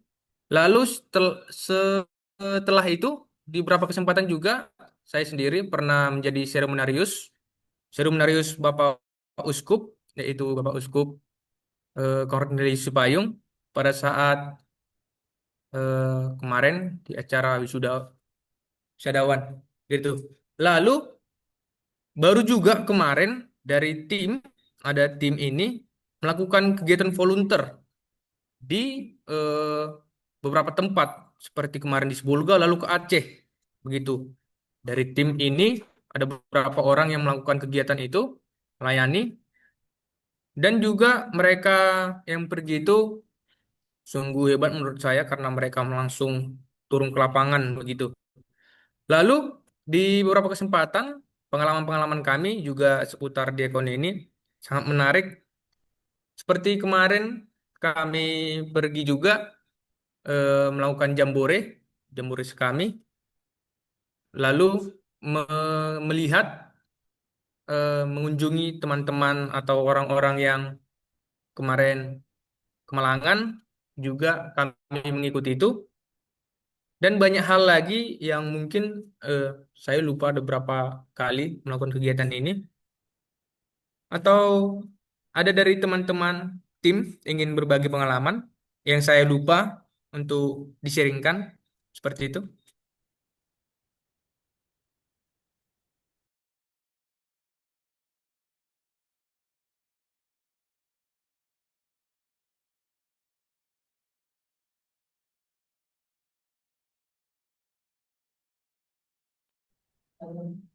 Saya akan menanggapi dari pertanyaan Saudara Gios Ibrani pada pertanyaan yang kedua, bagaimana teladan Yesus Kristus menjadi dasar pelaksanaan diakonia dalam hidup menggereja? Tuhan Yesus Kristus menjadi dasar pelayanan diakonia dalam hidup menggereja karena seluruh hidup dan karya Yesus menampilkan pelayanan kasih yang totalitas kepada manusia. Ada 2 poin penting yang akan saya sampaikan. Yang pertama itu, Yesus hadir sebagai hamba yang melayani dapat kita lihat dalam Markus 10 ayat 45. Dikatakan di situ bukan untuk dilayani melainkan untuk melayani. Sikap ini menjadi dasar diakonia gereja. Pelayanan tidak berpusat pada kuasa atau kepentingan diri, tetapi pada pengabdian demi keselamatan dan kesejahteraan sesama. Yang kedua itu, poin yang kedua, puncak teladan Yesus tampak dalam pengorbanan diri di kayu salib. Salib menegaskan bahwa kasih sejati adalah kasih yang rela memberi diri. Di sini diakonia gereja berakar dari pelayanan yang lahir dari kasih Kristus dan diwujudkan dalam solidaritas, pengorbanan, dan pelayanan bersama. Dengan meneladani Yesus Kristus, diakonia dalam hidup menggereja bukan sekedar aktivitas sosial, melainkan perwujudan iman gereja yang hidup dan setia pada perutusan Kristus di tengah dunia. Demikian dari tanggapan saya, semoga membantu Saudari Gios dalam memahami teladan diakonia pada Yesus Kristus. Terima kasih.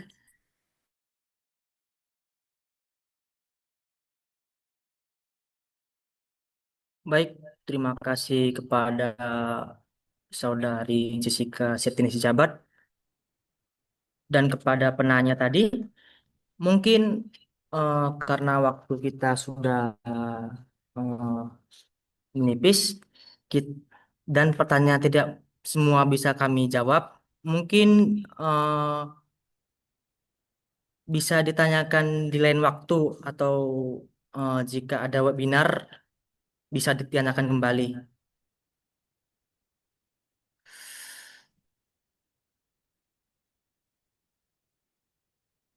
Baiklah, eh, suster, Bapak, Ibu, dan teman-teman sekalian, mengingat keterbatasan waktu yang tersedia, kami informasikan bahwa sesi tanya jawab dan sharing kita ini hanya dapat menerima satu orang lagi.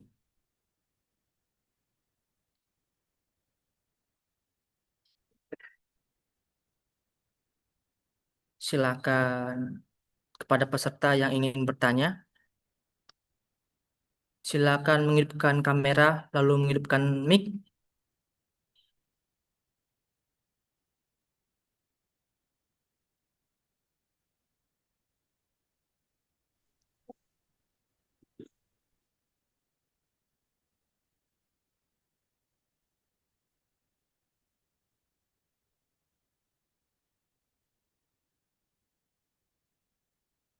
Ya, coba.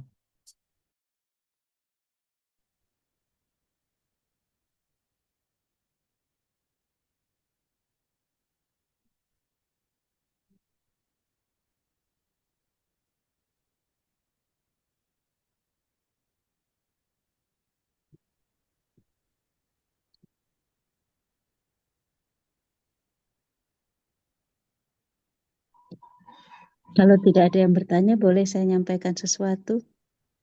Boleh, Bu? Ya, sekali lagi appreciate untuk Anda semua, generasi muda. Untuk saya, tadi mengingat seperti yang disampaikan Pak Sarumaha di awal, memang dalam webinar ini masih ada banyak kekurangan, tetapi tetap belajar, jangan pernah berhenti untuk menimba ilmu, dan jangan sampai berhenti meskipun usia sudah membatasi kita. Tetap belajar karena perkembangan diakonia, pelayanan kita, juga mungkin evangelisasi, Anda anak muda yang dipanggil oleh Tuhan akan menghadapi masalah di masa depan yang mungkin lebih rumit dan hanya mengandalkan Tuhan sajalah kita bisa berjalan. Begitu saja. Baik, terima kasih kepada Ibu. Sekarang di Belanda jam berapa, Bu Agnes? Sekarang jam 10.49, Bapak. Wah, di Indonesia sudah huru hara ini. Ya, begitulah. Karena saya di sini juga pelayanan. Iya, terima kasih. Gimana perkembangan umat Katolik di Belanda? Di Belanda Selatan atau Utara? Saya berada di Belanda Selatan, kebetulan banyak Katoliknya, Iya, dan Selatan. mohon maaf, saya melanjutkan amanah dari Romo Jansen, karena kebetulan suami saya adalah keponakan Romo Jansen. Jadi, bagus itu. Romo Willy dulu dimakamkan di Belanda ya, atau di Indonesia? Enggak, Romo Willy di Surabaya, tapi kemudian sudah Surabaya. dipindahkan ke semua Romo CM sudah dipindahkan ke Kediri. Oh, ke Jadi Kediri. untuk Injil begitu. Ya, kalau ditanya tentang di gereja di Belanda, jujur, saya 2 tahun lalu saya datang, saya benar-benar terkejut. Kalau boleh dibandingin ya, gereja di Indonesia itu seperti bis kota. Kalau Anda ke Jakarta atau kita ke Medan kota itu, awak melihat itu susah sekali cari kendaraan. Tapi kalau di Belanda sunyi sepi. Yang ada hanya orang-orang tua, lalu anak mudanya. Itulah sebabnya saya bertanya bagaimana anak muda, karena anak muda sekarang lebih sibuk dengan media sosial, dan kemudian dengan media sosial dia dapatkan semua informasi, ilmu dan semuanya, sehingga Tuhan ditinggalkan. Itu memang fakta sejarah ya. Betul. Sejarah dan generasi di abad-abad sebelumnya Belanda itu luar biasa kan. Betul. Itu sudah menjadi bagian masa lalu. Makanya dikenal gereja misi. Misi kan sekarang terbalik kan. Betul, kita yang bermisi di sini, untungnya saya aktif dalam kegiatan KKI, Keluarga Katolik Indonesia, bersama dengan para pastor dari Indonesia. Kita 1 bulan sekali misa. Hanya bedanya, kalau Belanda, Jerman, segala macam, Eropa bermisi ke Asia dan Afrika, Oseania, disertai dengan modal. Betul. Kalau sekarang modalnya hanya tenaga. Betul. dan Iman dan keikhlasan saja. tenaga. Betul. Kalau Jadi di tetap semangat adik-adik. Belanda Utara itu yang banyak Protestan ya. Betul, di Friesland itu lebih banyak Kristen dan Protestan. Kalau Belanda Tengah, Amsterdam dan sebagainya itu macam-macam. Sekarang Muslim cukup banyak juga. Kita ada dosen dari Pontianak yang sedang studi S3 di Belanda. Saya lupa di universitas apa itu. Yang ada program teologi. Betul, betul. Jadi tetap semangat adik-adik semuanya. Ya. Namanya pembelajaran toh. Ya, betul. Terima kasih kepada Bu Anes dan pada Bapak Sarumaha karena telah memberikan pengalaman dan masukannya. Mungkin benar yang dibilang Ibu Anes, webinar ini mungkin banyak kurangnya. Mohon maaf Ibu dan kepada peserta yang lain. Mungkin ini karena webinar kami pertama kali. Mungkin dari sini kami dapat belajar lebih banyak dan memperbaiki yang kurang. Ya, jadi setiap ada aktivitas itu, kalau kita menulis, ada yang namanya pembatasan judul, pembatasan istilah. Maka sama seperti ini juga. Sebelum bergerak jauh, batasi dulu. Supaya saudara nanti tidak kelabakan kalau orang tanya kiri kanan. Sama seperti itu. Bukan tidak tahu, tetapi mungkin belum terpikir saat itu. Misalnya orang tanya, apa ada hubungan diakonia dengan evangelisasi? Nah, kan mikir panjang tuh itu. Nah, gitu. Tapi baguslah, kalian nanti kalau selesai bisa kuliah di Belanda. Ada Ibu Agnes di sana yang bisa jadi agen di sana, memberikan petunjuk Amin. begini. Siapa tahu kan, apalagi kalau mereka jadi kalau imam kan, Ya. bagus itu. Butuh imam banyak. Iya, ya betul. Siapa tahu nanti siapa ini jadi imam. Bima, Kevin jadi pastor, CM. Wah, cocok itu. Oke, Bos. Oke, Bapak. Terima kasih, Pak. Baik, karena waktu sesi tanya jawab dan sharing kita sudah habis, kami ucapkan terima kasih atas partisipasi aktif dari seluruh peserta dalam sesi tanya jawab dan sesi sharing kita pada sore hari ini. Dengan demikian, sesi tanya jawab dan sesi sharing secara resmi kami nyatakan selesai. Baiklah pastor, suster, bapak, ibu, serta saudara-saudari sekalian, dapat disimpulkan bahwa inti dari webinar kita pada hari ini adalah diakonia merupakan hakikat dan identitas gereja yang tidak terpisahkan dari iman Kristiani. Berakar pada teladan Kristus Sang Hamba, diakonia bukan sekedar kegiatan sosial atau program bantuan sesaat, melainkan perwujudan nyata kasih Allah yang menghadirkan keadilan, solidaritas, dan pemulihan martabat manusia. Oleh karena itu, pelayanan diakonia harus lahir dari iman, diperkaya oleh ekaristi, dan diwujudkan dalam tindakan nyata yang menyentuh kehidupan umat, khususnya mereka yang miskin, tersisih, dan rentan.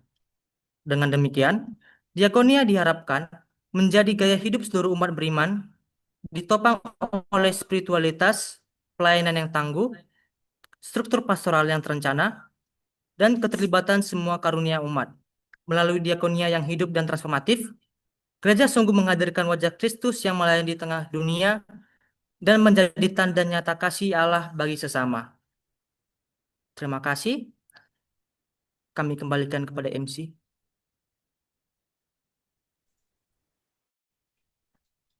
Kami ucapkan terima kasih kepada dua narasumber kita yang telah berbagi ilmu dan wawasan dengan sangat jelas, dan tidak lupa terima kasih kepada moderator yang telah memandu jalannya acara dengan lancar. Semoga pengalaman melalui webinar ini menjadi kesempatan kita belajar, bertemu, berbuah dalam aksi diakonia secara konkret. Untuk menutup rangkaian webinar kita hari ini, mari kita menutup dengan doa yang dipimpin oleh Saudara Octavianus Imron Padang. Kepada Saudara Imron kami persilahkan. Pastor, suster, Bapak, Ibu, serta saudara-saudara yang terkasih, sebelum kita menutup acara webinar ini, maka alangkah baiknya kita berdoa. Maka dari itu, mari kita persiapkan hati kita untuk berdoa. Dalam nama Bapa, Putra, dan Roh Kudus. Amin. Allah Bapa yang Maha Baik, kami bersyukur atas kesempatan yang Engkau berikan kepada kami untuk mengikuti webinar ini.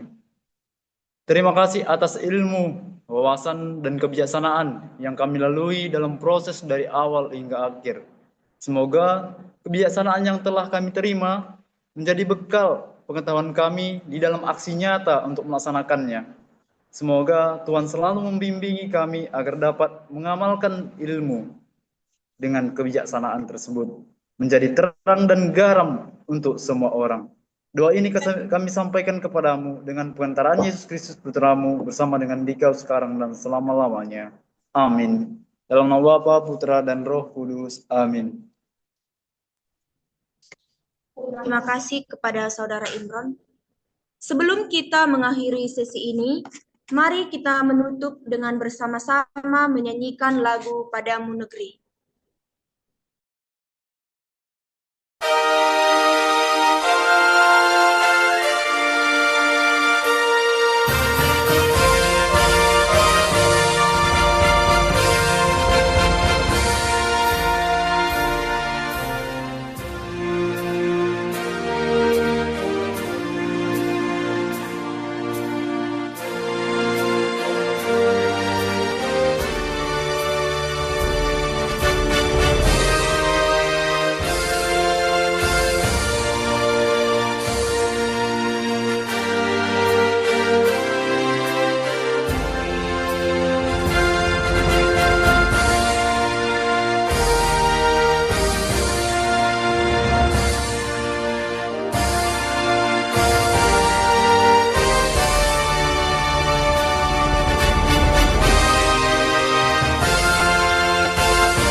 Sebelum kita menutup rangkaian webinar ini, kita akan melakukan pengambilan dokumentasi yang dipandu oleh Pasca Sialagan.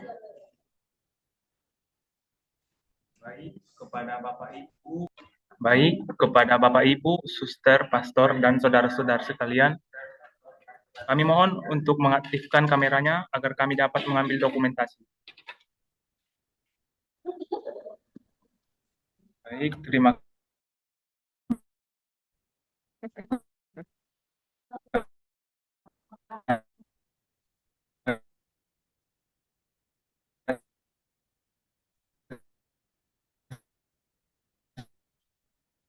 kasih pada semua suster, Bapak,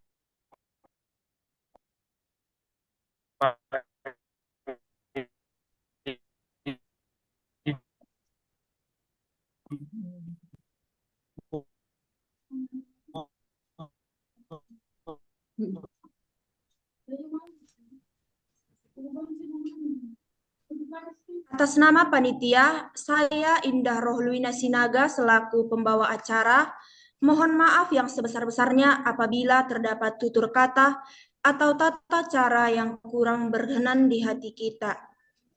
Untuk link sertifikat akan kami kirimkan di grup. Tuhan memberkati kita sekalian, selamat sore dan terima kasih. Terima kasih. Terima kasih, Kak.